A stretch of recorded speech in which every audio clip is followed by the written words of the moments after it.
Hozir sizlarga umringizda ko'rmagan bir mo'jizani ko'rsataman. Ya'ni Qur'ondagi oyatlarning ilohiy joylashuvi.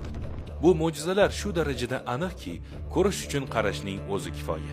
Millionlab odamlar Qur'onni o'qib yod olgan, ammo asrlar davomida hech kim mana shu 3 nusxa o'rtasidagi o'xshashlikni payqamagan. Bugun sizlarga Qur'onning mo'jizalarini ko'rsatamiz. Ulardagi xabarlardagina emas, balki uning sahifalari, qatorlari, so'zlari, hattoki harflardagi mo'jizalar. O'nlab sahifalari faqat bitta harf bilan boshlanadigan kitobni ko'rganmisiz? Mana bu mushafda har bir qator bir xil harf bilan boshlanadi. O'ylab ko'ring-a. Har bir sahifada bir xil miqdordagi qatorlar, har bir qatorning uzunligi bir xil, yana hammasi bir xil harf bilan boshlanadi. Yoki Qur'onning mana bu nusxasida simmetrik uyg'unlik bor. U har bir sahifada uchraydi. Birinchi va oxirgi qatorlar bir xil harf bilan boshlanadi. Ikkinchi va oxiridan bitta oldingi qator ham bir xil harf bilan boshlanadi. Tepadan 3-chi va pastdan 3-chi ham bir xil harf bilan. Har bir qator mana shu tartibda joylashgan. Xuddi shu holat har bir sahifada qaytarilishini ko'rish mumkin. Endi mana bu nusxa esa barchasining ichida eng ajoyibi bo'lsa kerak. Bugun sizlar bilan iymoningizni butunlay boshqa darajaga olib chiquvchi suhbat quramiz.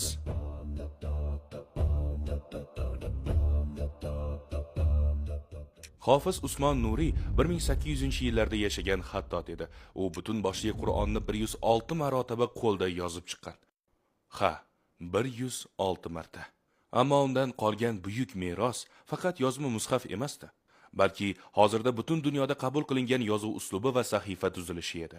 Bir kuni Qur'onni nusxalayotgan paytida o'zidan Qur'onni yozishning eng yaxshi yo'li bormi deb so'raydi. U mo'jizani kashf qilishini o'zi ham bilmagan edi. Birozdan so'ng Alloh uning qalbiga ilhom berdi. U Qur'onni uning o'z o'lchovlari bilan yozishni o'yladi. Qatorlar uzunligini bilish uchun eng qisqa suradan foydalandi. Kavsar surasi. Hamma qatorni shu sura qatori bilan tenglashtirdi. Sahifa kattaligi uchun esa eng uzun oyatni tanladi. Mudayyana oyati. Shunday qilib, har bir sahifa mana shu oyat kabi bir sahifaga joylashishi lozim edi. Yozishni boshlagach esa oyatlarning mukammal joylashuviga guvoh bo'ldi. Buni ko'rib hayratda qoldi.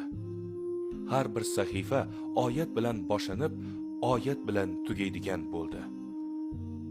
Oyatlar sahifalar aro bo'linib qolmadi. Hammasining yakuni sahifa oxiriga to'g'ri keldi. Butun boshli 600 sahifali Qur'on mana shunday yozildi. Alloh Qur'onning yozilish tartibini ham uning o'ziga joylab qo'yganiga bir qarang. Uni ko'rganlar ajablanishdi. Tez orada ushbu uslub butun islom olamida keng yoyildi. Tasavvur qiling. Shu paytgacha yozilgan barcha kitoblar